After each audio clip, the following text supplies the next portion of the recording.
Good morning for those of you that are just arriving. I'm just going to give it a minute to allow people to arrive, and then we can start what I think is a really exciting session.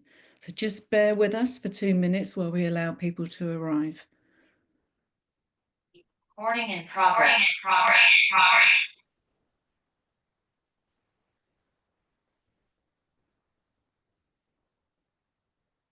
Wow. Amazing. So currently we have 50 participants, which is incredible.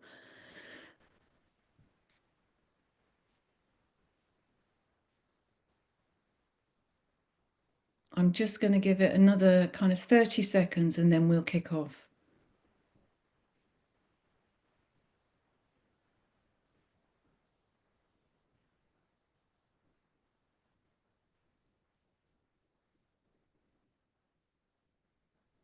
Hi, Mohammed.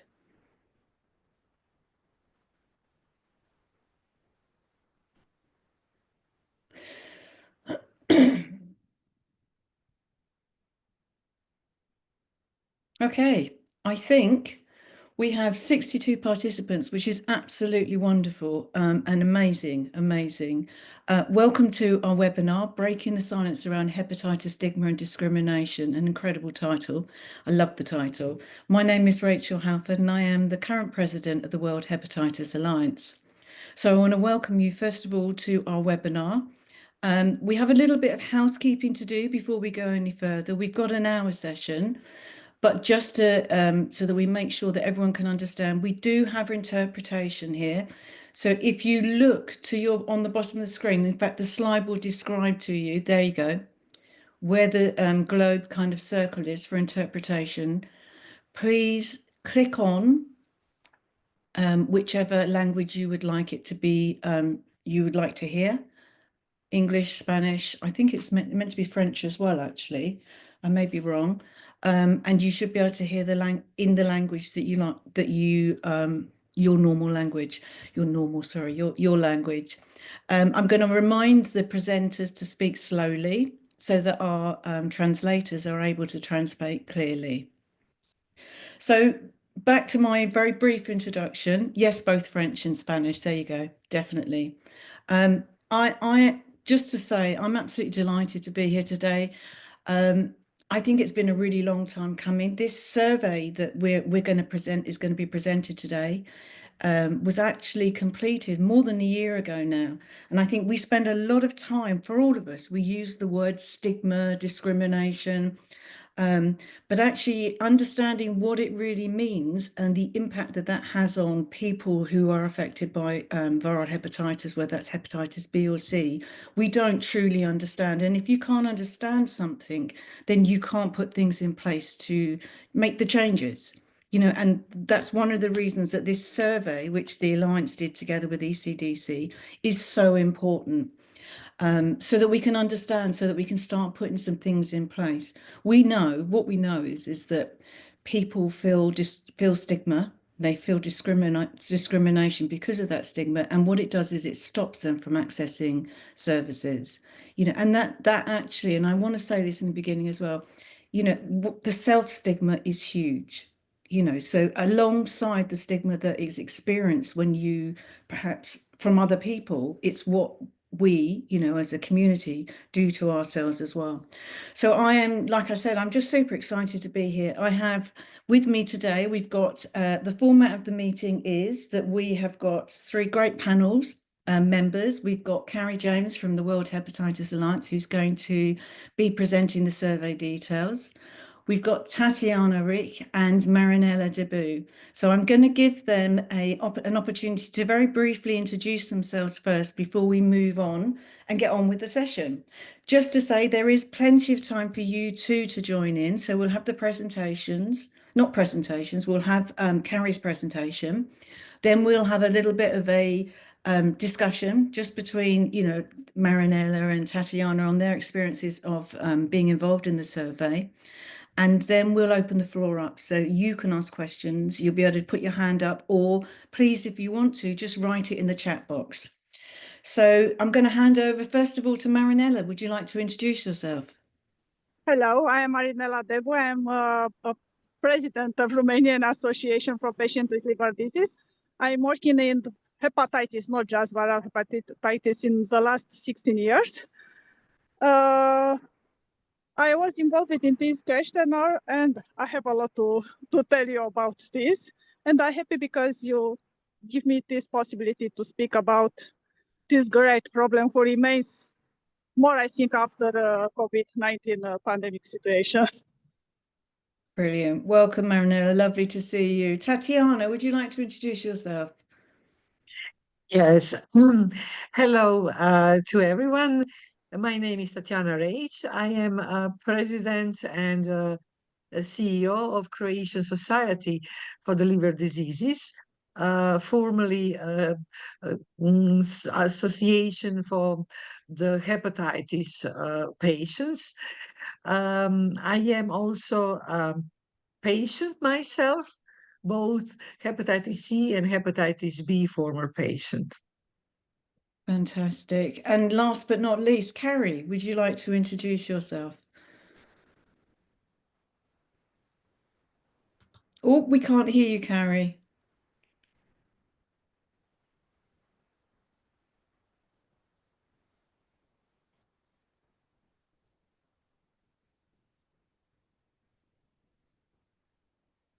Yeah, sorry.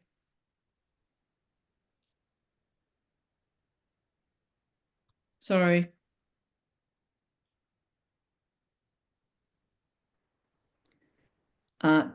I think Cary's got, obviously, I think everybody can see that.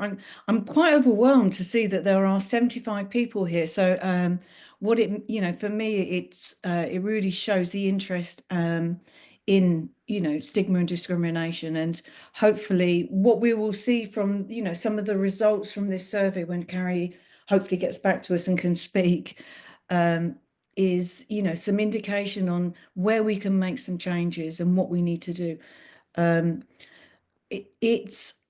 I think, maybe I can just say briefly, about the self-stigma. I think Mariana touched on it just now, the impact of what we do to ourselves with the stigma. Oh, Cary, you're back. No volume. No. Oh, yes. I had a quick, yes, we could very briefly hear you there. Can you hear me now? Yes, we can hear you now. Fantastic. Okay, good. Great. Do you want to introduce yourself and then I'll introduce you? Yeah, I'm Cary James. I'm Chief Executive here at the World Hepatitis Alliance. Thank you all for coming today.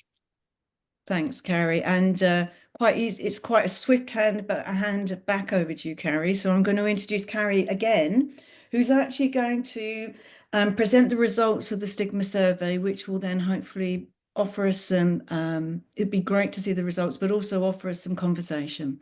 So back over to you, Cary. Great, thank you so much. So next slide, please. So we all know what a huge impact stigma has on people living with viral hepatitis. And at the Alliance, this has been a main part of our work from the very beginning. And these are just a list of a few things that we've done around stigma in the last 8 years. We did a survey in 2017. We also did a campaign in 2018 called Stop Stigma Stops, which maybe some of you took part in. And then most recently, we did a report in 2021 on the impact of stigma affecting people living with hepatitis B. But there is just so much more to be done. And I think stigma is so little understood in hepatitis and is so poorly documented that we really wanted to do something that not only kind of reflected people's experience, but also provided some data that could then be used for advocacy or to speak to governments about improving services, to speak to healthcare services about improving the way that they care for people with hepatitis C, and just kind of informing society in general. Next slide, please. Because we know these are just some of the targets that are provided by WHO. And you can see here that target is less than 10% of people living with viral hepatitis and key populations experience stigma. And I think you'll see from the survey results just in this pilot how far off we are from there, far off we are from that number. Next slide, please. So we've been talking about this for a while. So we had the opportunity to partner with ECDC on a pilot project, and unfortunately, our colleagues from ECDC aren't able to join us today. But we certainly do recognize their huge commitment and contribution to this project. So it was decided that we would conduct a pilot study first to develop the survey and to see how it works, to stress test it in a few select countries. So we formed an advisory committee. We chose the countries. Our countries volunteered to want to take part. Obviously, we used validated questions, tested with people with lived experience, and all of the surveys were translated into the local languages. So we weren't just sending out a survey in English, as what happens sometimes, that each survey was presented to the stakeholders in their own local language. And this dissemination of the survey was the first few months of 2024, and we had great support from local civil society and community-based organizations, clinical societies, public health contacts. And we used dating apps as well, especially for hepatitis C and MSM, which was actually quite successful. But you'll hear more about some of the organizations that took part later in the discussion. Next slide, please. So this was what okay, but this is just what it looked like. Maybe some of you recognize this from last year of how we promoted the survey around Europe. Next slide, please. So, sorry, Viola, can you just go through this to the end? So next slide, next slide, next slide. So sorry, no. Okay, one more back. Thank you. So we did get over 2,000 responses, but because this was a survey only for people who are living with hepatitis B or are living with or cured of hepatitis C, once we applied that criteria, the total sample size went down to 641, and you can see on the bottom how that kind of spread out. So we had our biggest sample size in the United Kingdom, followed by Spain, then Portugal, Germany, Bulgaria, Croatia, Romania, and Denmark. And we also had one respondent from Cyprus, which we appreciated. Next slide, please. And as you can see, the breakdown in the respondents. So we had 169 respondents living with hepatitis B, and the rest living with or cured of hepatitis C. And as you can see, the vast majority have been cured, which it probably isn't surprising in Europe. But there were still 41 people who still had who hadn't been treated yet. And I think the difference in the sample sizes is we had a lot more networks around hepatitis C for disseminating the survey and getting results. As many of us know, hepatitis B in Europe is rather poorly understood in most places, and there isn't really the networks for people living with hepatitis B in Europe like there is for around hepatitis C or some of the key populations affected, like men who have sex with men and PWIDs.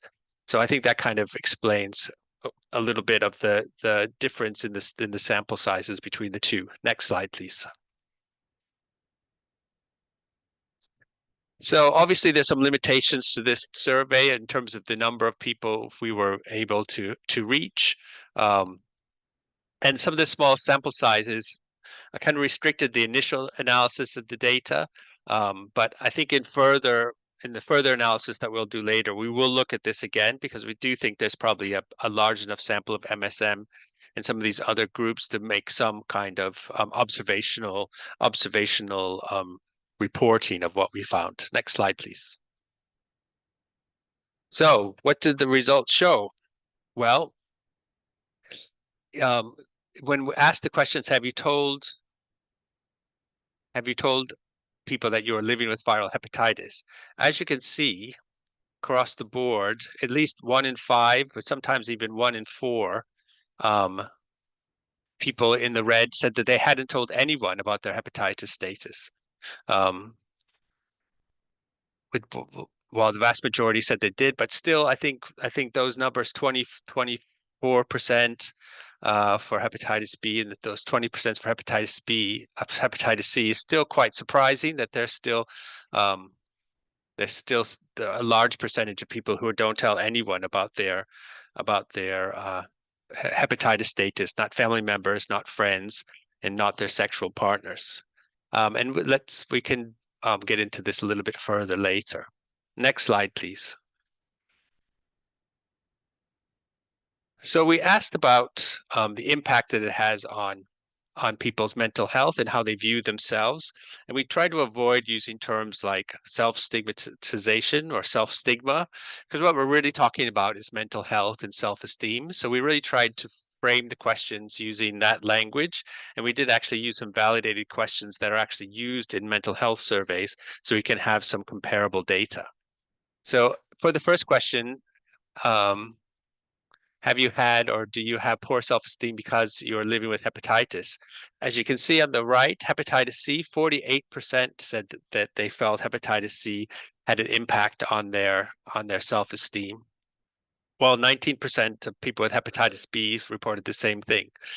Now, again, I think we can look a little bit closer into the situation in Europe around the number of people diagnosed with hepatitis B and with people's understanding of hepatitis B about why those numbers might be different.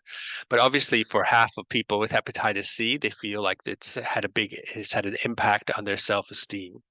And second question was, it was difficult to tell people that I was living with hepatitis. 57% of people with hepatitis C agreed with that statement, and 46% people with hepatitis B agreed with that statement. And the third question is, I have had concerns that I could pass hepatitis on to others. And 70% of people living with respondents who are either living with or cured of hepatitis C reported having those feelings, and 44% with hepatitis B. So I think you could say generally that hepatitis C, these questions were felt more acutely by people living with hepatitis C, but I think the reasons behind that are we need a little bit more investigation. Next slide, please. So then we asked about their experience within healthcare settings. And this, I think this is one of the areas that we were quite surprised of. So the first question was, have you been worried that you would be treated differently from other patients or by healthcare staff? And 34%, so 1 in 3 people living with hepatitis C said they were worried that they would be treated differently, and 1 in 4 people living with hepatitis B. And you would think that,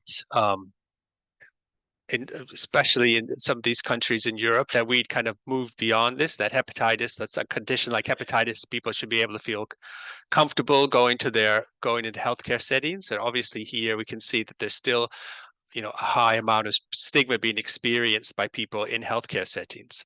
Avoided going to healthcare services when you needed it because you expected to be treated differently. Again, 1 in 4 people with Hep C responded that they felt this way, which is also kind of what Rachel had mentioned earlier. And 15% of people living with hepatitis B. And then the third question was, had delayed treatment or medical procedure because they felt uncomfortable. And again, 1 in 3 people living with hepatitis C agreed with this statement, and 15% of hepatitis B. So obviously we are happy that those are minorities of people, but the percentage is still far, far too high. Next slide, please. So then just talking about sexual or personal relationships. We asked, had people been concerned that you might be accused of exposing a sexual partner to hepatitis? And 1 in 4 of both people living with hepatitis B and C reported feeling that way. 14% of people living with hepatitis B reported being rejected by a partner or worried about being rejected by a partner, and 7% of hepatitis C. So it is interesting that is actually that the people reporting experiencing that for Hep B was actually higher than Hep C. And third, been threatened or physically abused or physically harmed by a sexual partner. Again, 9% for hepatitis B and 7% for hepatitis C. So obviously, these numbers are way too high, and it's going to be really important for us to interrogate this a little bit more to find out how we can actually help address this problem. Next slide, please. And then we asked about experiences in professional life, so around employment. So 12% of people living with or cured of hepatitis C and 9% living with hepatitis B said they'd been denied professional opportunities because of their hepatitis status. 17% of people living with or cured of hepatitis C said that they felt they were treated unfairly at work because of their status, and 7% of people with hepatitis B. And then the final question was, we asked if they felt they had been denied employment or fired because of the hepatitis status. And 7% of both hepatitis B and C both reported that. So obviously this is like totally unacceptable numbers. Although it's a minority number, it's still, those numbers should be zero. So I think this is very concerning for us, and again, something that we want to look at how we can do a better job in our advocacy efforts around these areas. Next slide, please. So just as some kind of broad conclusions from this first part of the analysis that was done between us and ECDC, and that you can find in the report, which was just published last week, and we'll put the link in the chat. We'll also put a link in the chat of a summarized briefing that kind of pulls out some of the key data points in a more succinct way. But I think the survey showed quite clearly that people living with hepatitis B or C experience stigma and discrimination in these countries, and it impacts many aspects of their life, including how they engage with healthcare, how they engage with their personal relationships and their professional life and their employment. And it's very obvious that greater efforts need to be done to address this and improve the quality of life of people living with viral hepatitis in these European countries. Next slide, please. So the next steps for us, I think we're going to be reflecting with the countries that participated to make sure that the approach that we used was the best it could be and the survey questions were appropriate. And WHA will also do some additional analysis of the data, like I mentioned, including some analysis around men who have sex with men and hepatitis C specifically, and also around people who inject drugs, to see if we can draw out some more specific observations and conclusions from that data. And on the bigger picture is WHA really wants this to be available globally, that every country in the world can have this data, that we can put this data on an online platform so it can be accessed by advocates and by countries, and really make the struggle of people living with viral hepatitis and the stigma they experience plain to see, and make it clear that it's something that needs to be addressed urgently, around the world. So if you're interested in implementing the stigma survey in your country, or you're a funder and would like to fund this work, please contact us at projects@worldhepatitisalliance.org. Next slide. We'd just like to acknowledge, obviously, all of the amazing organizations that took part in the dissemination and the advisory groups for this survey. We want to appreciate our colleagues at ECDC for all their hard work, and of course our internal team at WHA, which works so tirelessly on this project. Next slide. Thank you so much. Thank you.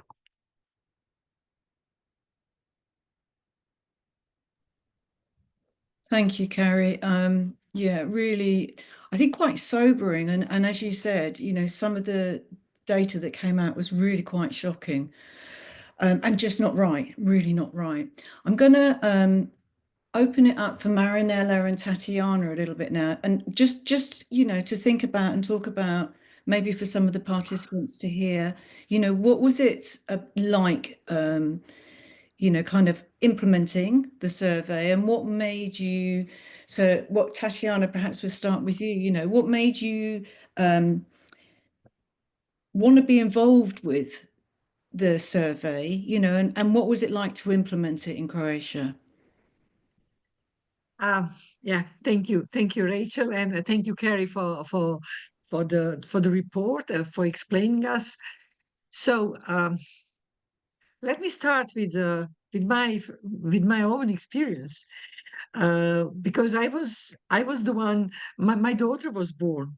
I mean, I was diagnosed during my pregnancy, and my daughter was born. And then my daughter was born with anti-HCV positive.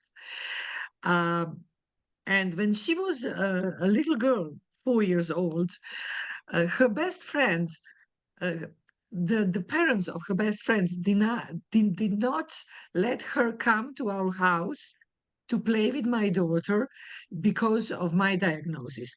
And of course, that made I was devastated because of such a situation. So stigma and myths about hepatitis, it was 30 years ago, but still it remains pretty high. So all this topic is very I'm very much motivated about it, and that's why I wanted to be involved. And what I would like to share with you about implementation of this survey. Well, here in Croatia, we had some experience with. We had several limitations and obstacles while disseminating this survey. Because there was a general distrust that this survey was anonymous. And that was one of course, we know that it was anonymous, but still people are pretty suspicious. And also,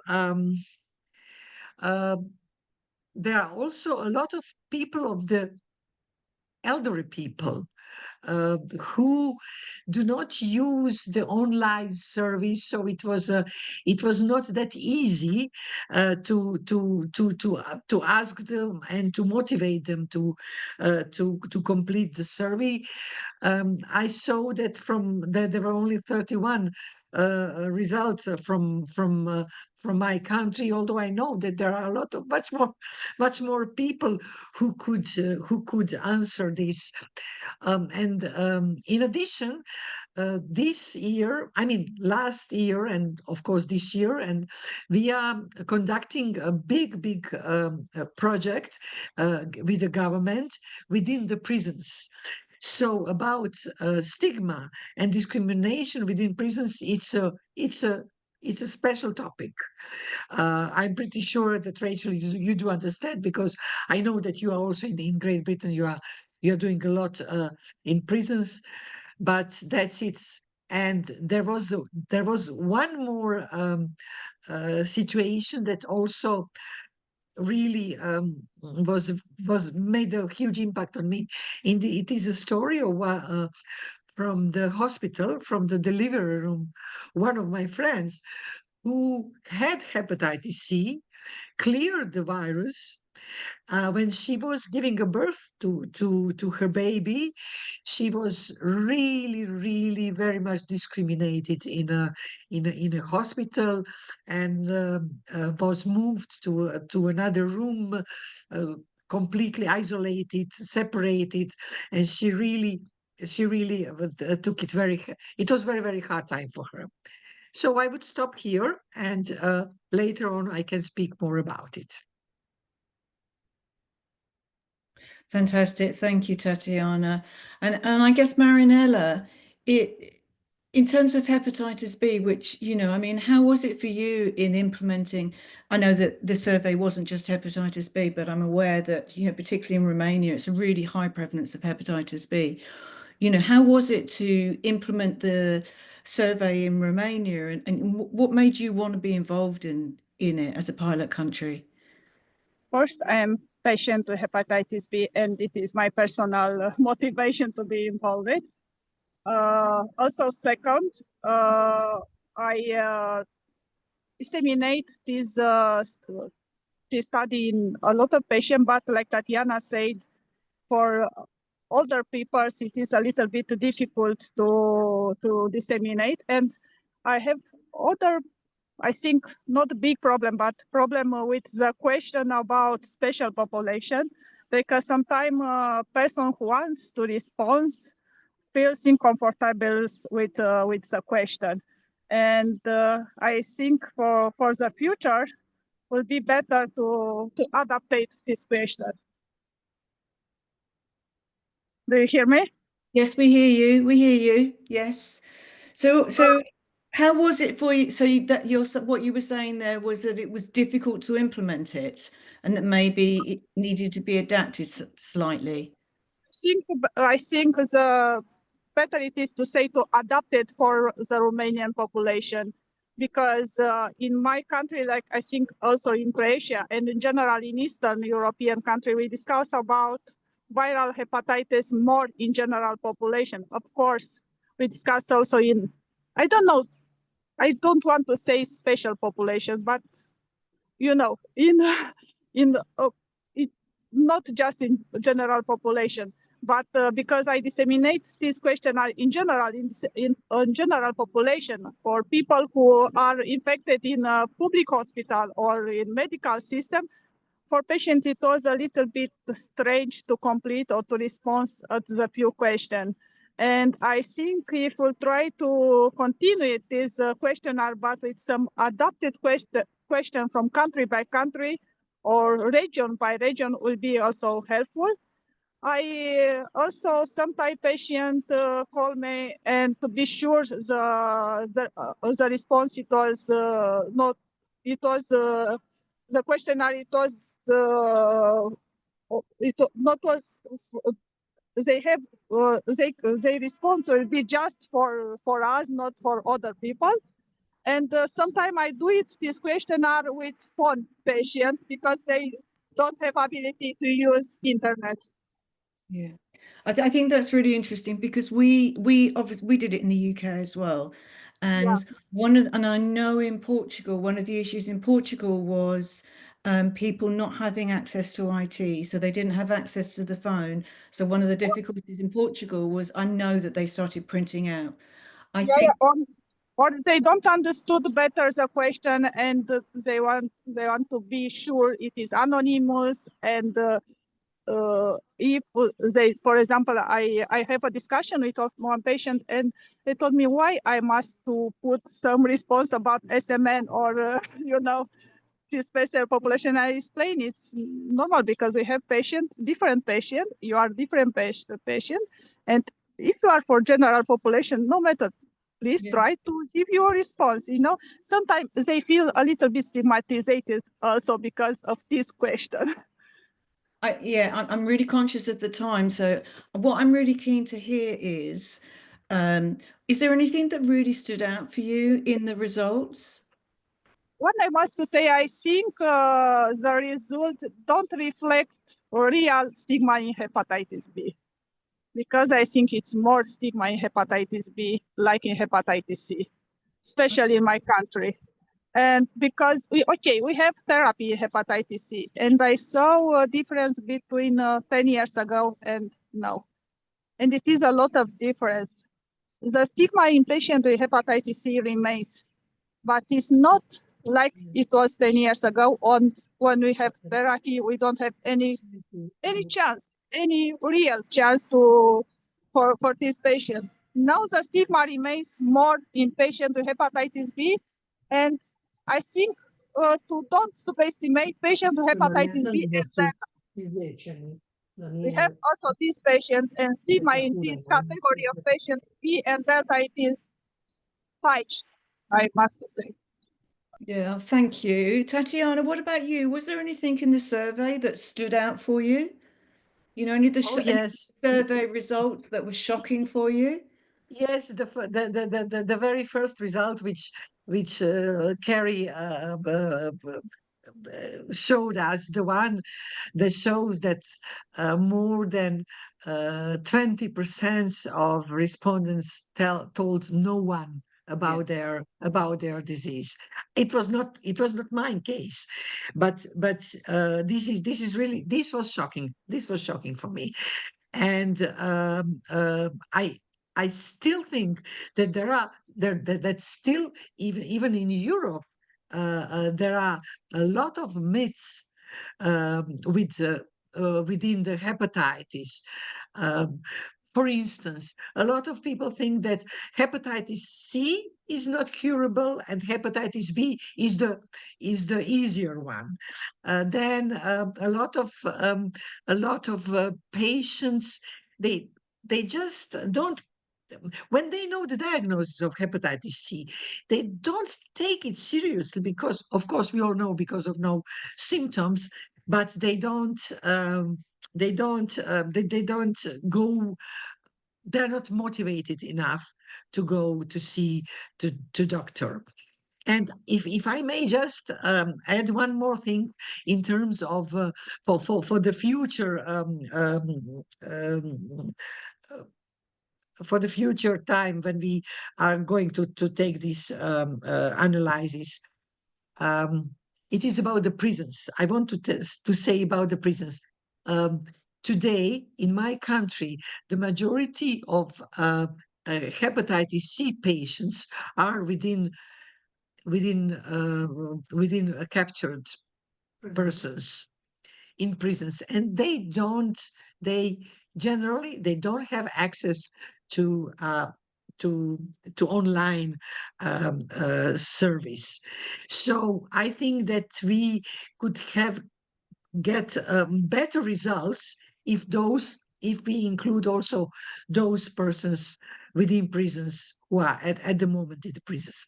So that's it.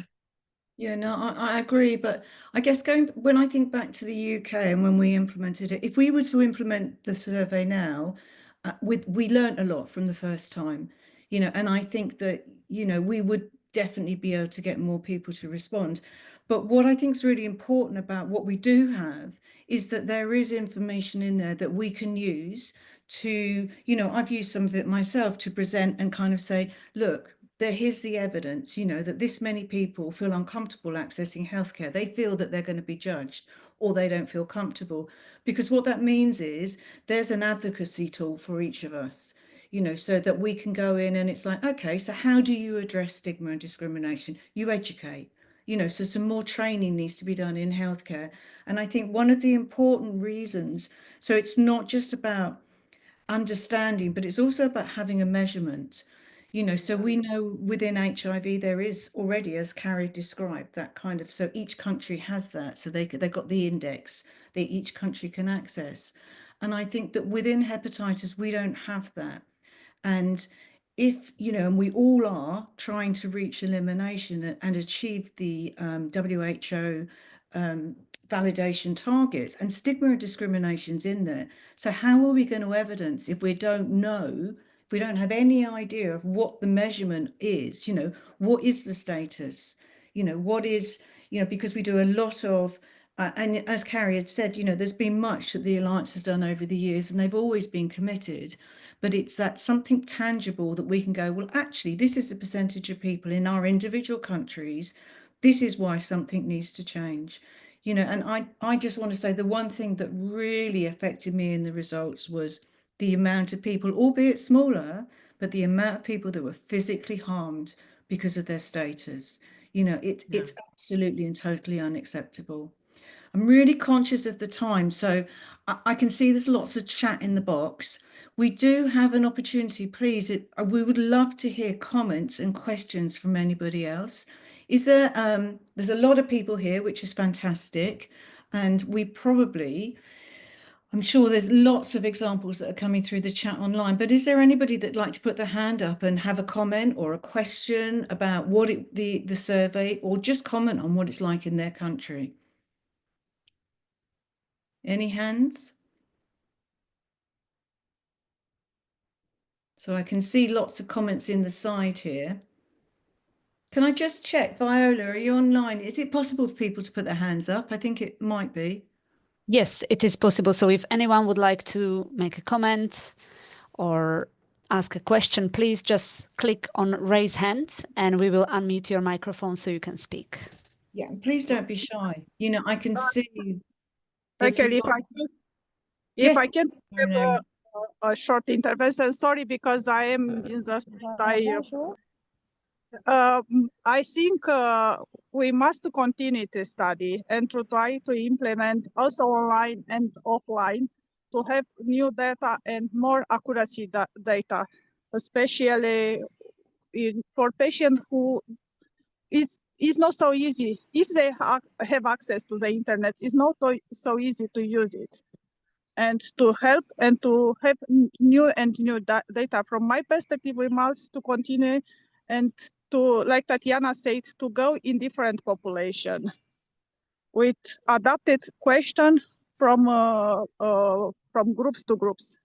Yeah, I mean, I think that it's different populations in different countries, isn't it? I mean, in terms of the survey we did in the UK, it was available for anybody affected by. There was no, it wasn't, we didn't target specific populations, but it was very difficult for us in the UK to find people with hepatitis B because we're quite C focused and we were a key part, you know, the Hepatitis C Trust. But as I said, I think that if we were to run it again, lessons were learned. It went through the dating app and there were many responses through the MSM dating app, but unfortunately, there was a large percentage of those people that hadn't been affected by hepatitis, you know, so that excluded them to start with. So I think that, you know, it's just lessons learned, you know, and that's why we have pilots.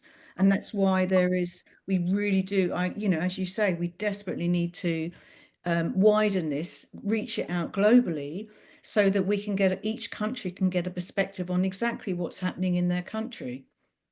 And I think we must have additional question for patients with hepatitis B and Delta. They are also subestimated in this questionnaire. And in some country, we have this problem. Yeah, absolutely. And I think that that's why we have a pilot, isn't it? So that when we go back again, we can review it, you know, and we can, as long as we can get the, you know, the kind of resource and the enthusiasm to roll it out more. I think when I look in the comments here, that there are so many people that are saying, yes, we'd like this in our country, we'd like to implement it. I can see loads of comments there. I don't know if Dee, you've been talking a lot in the comments. Do you want to say anything around discrimination and stigma and what you think of the survey? Rachel, I think we do. Sorry. We do have a hand up as well from Fatu as well. Oh, I can't see the hands. I'm so sorry. Shall we go Fatu's first? So maybe Viola, you could let me know when there's a hand up because I didn't see that. Bonjour. Allô, est-ce que Hi. vous me recevez? Allô, Hello. vous me recevez? Yes, Fatu, we can hear you. Voilà, donc bonjour, je m'exprime en français, c'est juste pour ne pas trahir mes propos. Juste vous parler un peu de la stigmatisation, en tout cas au niveau du Sénégal. Nous avons un réel problème dans la mesure où le plus grand souci, c'est que même les gens qui vivent avec le virus de l'hépatite B ou bien l'hépatite C, ils se cachent. C'est eux-mêmes qui ne veulent pas se montrer. Et les gens, même quand on trouve quelqu'un qui a déjà le virus dans la famille, le reste de la famille parfois refuse même de faire le dépistage. Ils vont préférer aller chez les guérisseurs, les praticiens, et malheureusement, ça nous cause vraiment d'énormes pertes. Il y a autre chose aussi. Nous avons le problème avec les ménages, hein, parce que pour la plupart, les hommes divorcent leurs épouses parce que quoi, ils apprennent que leurs femmes ont déjà le virus de l'hépatite B et sans pour autant connaître réellement la cause, ils vont assimiler ça au VIH et ils vont donner peut-être une étiquette à leurs femmes et les répudier. Donc, je ne sais pas moi, quels seront les moyens qui devraient être posés. Surtout, essayer de voir comment passer les informations, comment donner les bonnes informations par rapport aux hépatites. Voilà, merci beaucoup. Très bien, madame.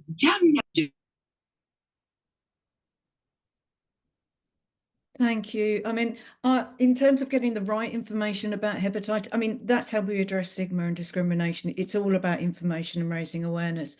I didn't catch where you were from, but I know if you, on the Alliance website, there is lots of information in lots of different languages, in local languages.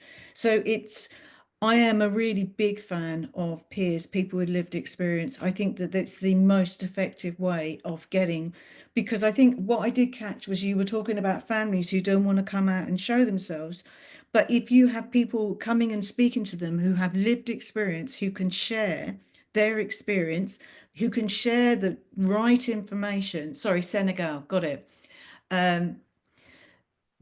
Okay, so you need people who can go and share their experiences, who can talk about what the treatments are, what the reality, what hepatitis B is, what hepatitis C is, what are the transmission routes. There is so much misinformation out there. On the Alliance website, there's some really basic, simple information that can be downloaded. And like I say, in all languages.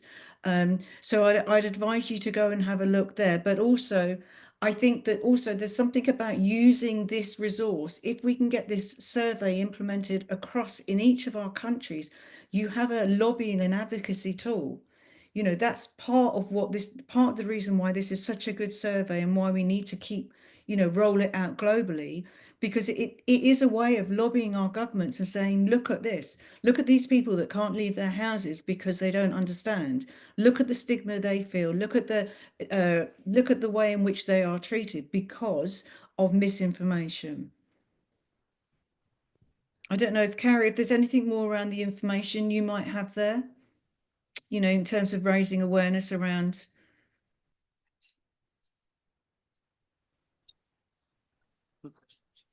Sorry, I shouldn't have, because your volume might, your speaker might go. Sorry.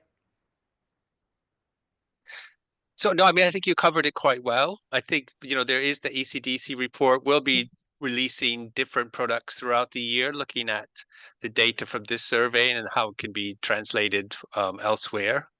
But I think, as you said, it's like local communities coming together, people, with living with viral hepatitis, helping to educate their communities and their families. And, that's a really important part of how we start breaking the chain of stigma in communities. Yeah. Yeah. And as much as I would love to think that other people could do it, I think it is us that basically can do it, the community.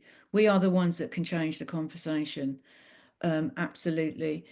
And educate the healthcare providers. Viola, are there any other hands? Yes, there are 4 more hands. So next one is Envo Emmanuel Okolo. Okay.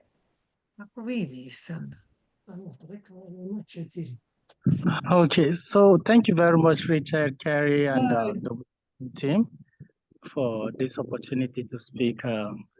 It gives me a lot of joy, more especially seeing people with lived experience coming to share their experiences in regards to viral hepatitis and as well as the discrimination, stigma they face.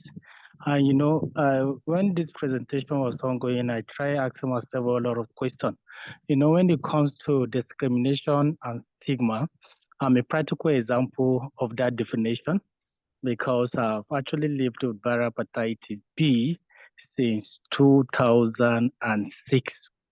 And then I happened to know that I'm positive. It was when a national blood transfusion agency here in Nigeria came requesting that volunteers donate blood. And then I willingly went to donate blood. And then when I went, they asked if I'll be willing to know my result outcome. And I told them yes. So after 3 weeks, they came back, and then when I came with the hope of donating blood again, and then they now told me that, oh, I'm not eligible because the result showed that I'm hepatitis B positive. And then, starting from the family, It was a huge battle, most especially where there are much information about viral hepatitis B and C, and then they see it more like a contagious disease, where through maybe sleeping on the same bed, using the same cutleries, stay in the same room with my siblings and all that. I felt, oh, I would get them infected and all that. So it took a lot for me to overcome those fears and worries. And then over time, I began to study more about the virus, finding a way to live with it, finding a way to even educate my own family and also the community that I come from. So, and then it was even part of my dreams to enroll in military career, and then looking at those eligibility criteria on ground, and then telling me that, oh, if you have HIV, if you have hepatitis B, if you have hepatitis C, you'll be screened out. That has actually set me aside, and then shelter my dreams of becoming who I really want to be. So, and then, overcoming this, I thought of establishing an NGO, which is Beacon Youth Initiative. And it was from there that the idea of creating more awareness, looking at the fact that the knowledge is very poor, more especially among our people. And even when it comes to policy, it's something that, in short, I can say that hepatitis B and C is an orphan disease. And then that has actually left people that are infected with the virus at a very vulnerable stage, that most especially things that have to do with the diagnosis, that have to do with treatment services, that have to do with acceptability, most especially within the community, is something that is really poor. And then looking at those healthcare workers, I felt, oh, so person should be able to give me reliable information that can actually help to educate me, that can actually help to give me hope. And then you see them not having all the required knowledge, and then even the stigma and discrimination is even associated with that workspace. And then that has actually made me and many others to have that degree of fears, and then it was a difficult moment growing up from that stage. And then also growing up, having been infected, you find out that, okay, there are a lot of medicine vendors, most especially the traditional medicine vendors, coming up with a lot of promises for cure. And then, out of that curiosity that, oh, you want to get yourself cured, and even when you don't want to, family members, parents, and all that, because they really want to see their son clear of the disease, they go as an extra length to ensure that, okay, they get all kinds of herbs, all kinds of traditional herbs that cannot guarantee cure, for you to test, and then how harmful this can actually be to the liver and all that. So that has actually exposed me and many others to some form of vulnerability. And then it's something that with the organization that is Beacon Youth Initiative that I formed alongside others, we are actually pushing strongly, not just in my state, but in Nigeria and other part of the world, to ensure that persons that are living with hepatitis B and C are given a voice, are given opportunity, and more especially when it comes to the formulation of policies, not just the formulation of policies, but when it comes to implementation of those policies. It's something that we're pushing strongly, but I know there are not much support when it comes to hepatitis intervention, but it's something that we're pushing strongly to make sure that treatment, diagnosis becomes something that an ordinary person in the community will be able to afford and be able to live a positive health outcome, more especially when it comes to their health. And then I can share this looking at my interaction, because my organization also provides screening, vaccination, as well as psychosocial support, more especially for persons that are infected with viral hepatitis B and C. Some of the major fears, some of them, even when they get infected, when they diagnose them, they feel that, what can I do to get all the necessary support when it comes to treatment?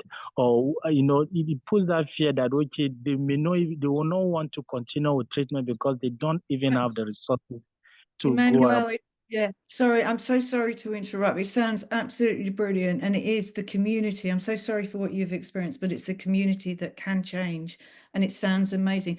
I just need to move on. We're running out of time.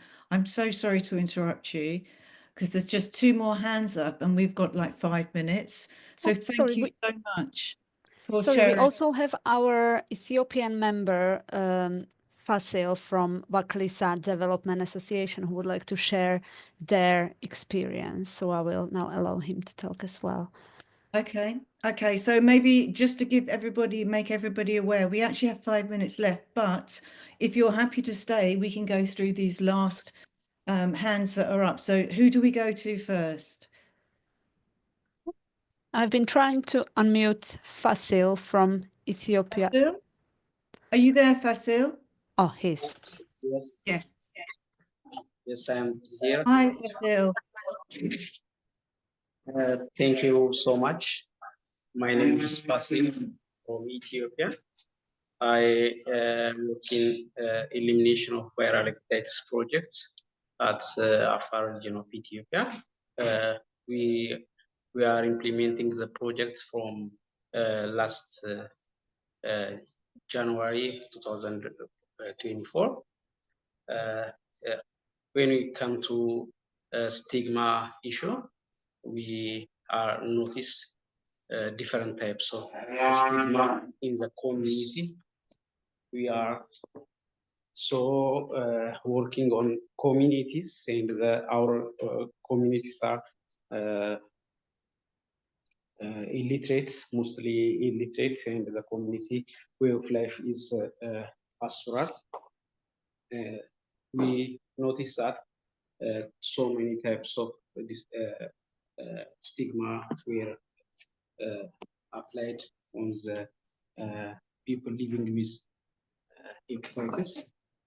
When it comes to the types of stigma, the first type of stigma is ignorance. They are not willing to support the person who lives with hepatitis because they assume or they think that hepatitis was transmitted by breathing, hand shaking, or physical contact, or sleeping together by body fluids. Because of that, they are not willing to help or support the person who is severely ill by hepatitis virus, and the person who have hepatitis face this kind of discrimination and this kind of stigma where it comes to the mental and social illness. Other type of stigma is the awareness of the population about the cause of this hepatitis. The people mostly believe that it comes from bat bird, and they assume that it is not treated by health facilities or modern health facilities. They believe that it will be treated by the local traditional healers. This may challenge the elimination process, because we are teaching them to get tested and to treat before the virus makes severe damage to them. We are part of the community. We born at these places.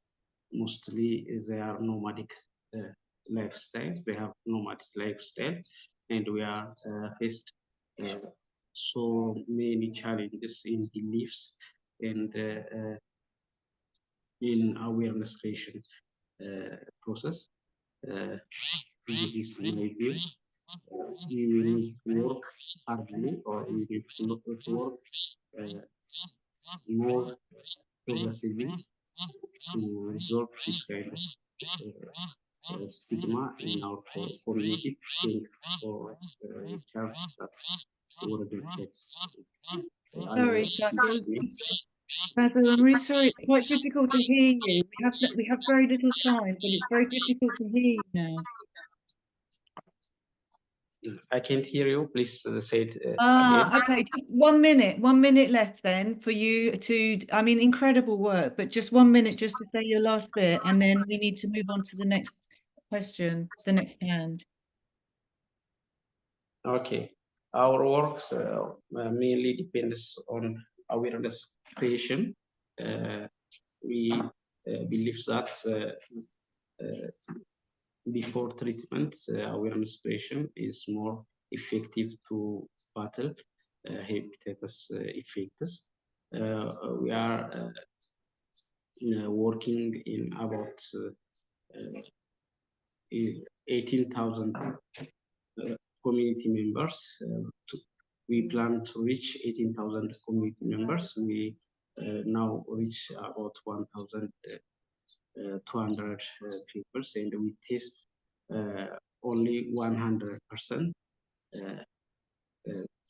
We test only high at-risk persons because we have not have materials, testing materials or facilities to test more people. We have financially at low stage. Because of this, we test only 100%. We confirm that 17 of them are hepatitis B positive. 17 of them are hepatitis B positive. When you see the prevalence rates on our test shows that 70% of the community were hepatitis B positive. Many of them are happy to go to health centers and for treating and linkage. Okay. Some of them not willing to test to get for further health service. Thank you. Thank you, Fazl, and thank you for your amazing work.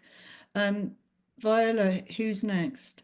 Right, so we have 2 more hands up, and I believe next one is Rita Wahab. Hi, Rita. Yeah, if it's my turn, I'm going to hit the floor. I'm representing the MENA Rosa network of women living with HIV in the MENA region. So far, we were really concerned with women living with HIV, and then we expanded our operations to reach out to women in their diversity, including sex workers, migrants, refugees, prisoners, ex-prisoners, etc. But we did not so far really work with people living with hepatitis, although there's some concern about it because so far it is a silent disease. Nobody's talking about it much. We don't have any numbers or figures or even surveys or even brochures in Arabic because the majority of the people in the MENA region will either read French if it's in the in North Africa or Arabic. And for the Middle East, they will read also Arabic, definitely. And the guy who's talking from, yes, we don't have any network of people living with hepatitis. We have many networks now emerging ones for people living with HIV, and we do face stigma and discrimination, but nothing around people living with hepatitis.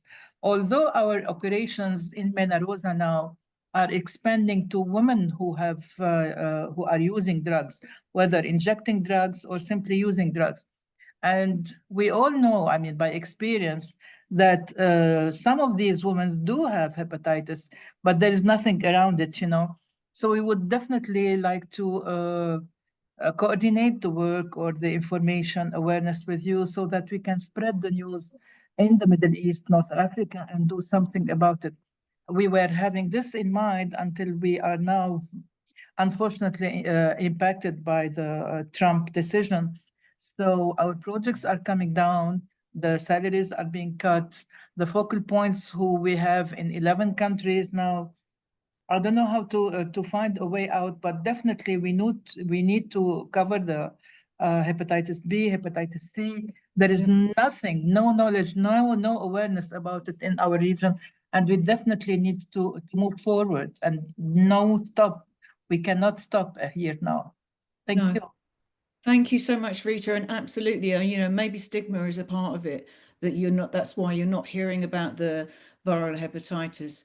Viola, have we got one more hand up? I've noticed people are starting to leave. Yes, we have one last hand up, Yes. which is Mitiki. So I'm going to allow him to talk now.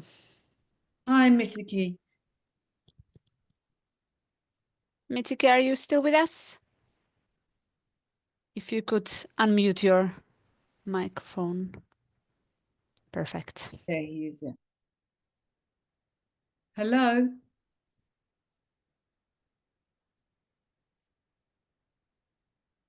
Hi, Mitiki. Can you hear us? Yeah, hello. Hi, we can hardly hear you. Can you turn up your volume? Yeah, it's okay. I'll Yes. increase it. Yes. Thank you for your invitation to say something about the viral hepatitis stigma.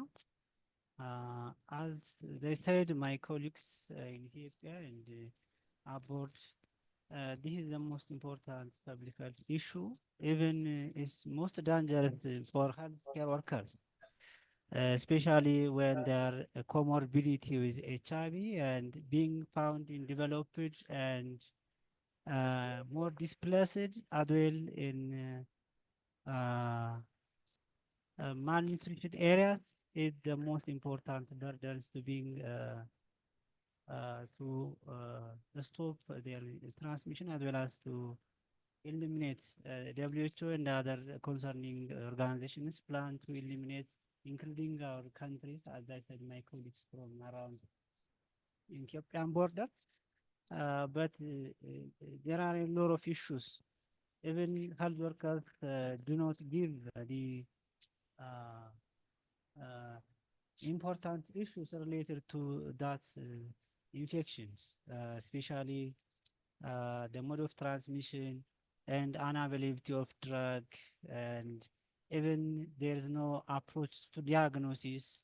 I'm found in Amara regional state of Ethiopia, which is found in different aspects. So even when we see there are so many risk factors and so many issues to prevent and stop this type of infections. I'm found in university. I try to do the hepatitis B results in my previous experience, especially high-risk individuals in sex workers and long-distance drivers and the like. There are increasing the issues that when somebody says we are trying to eliminate, we are giving a certain qualification in the like, it's not the reality, it's not the truth. The truth is behind it. There's an increasement of this type of infectious disease. There we should be interconnected to avoid not only for the stigma. It's the major issue is increasing the prevalence rates, and the stigma comes from even the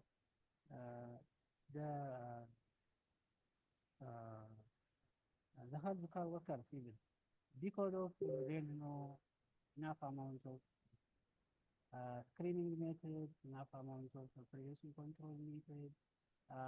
There is no modern medication, especially for hepatitis infection. There is still practicing traditional medicine, like the fumigation of a certain traditional medicine, and cutting off the tongue and the life. Due to that process, there may be recovered due to asymptomatic nature of the disease. There may be some may become to recover from acute infection. Due to that, and there is no availability of drugs to give such type of infection, the stigma and other aspects will be continued.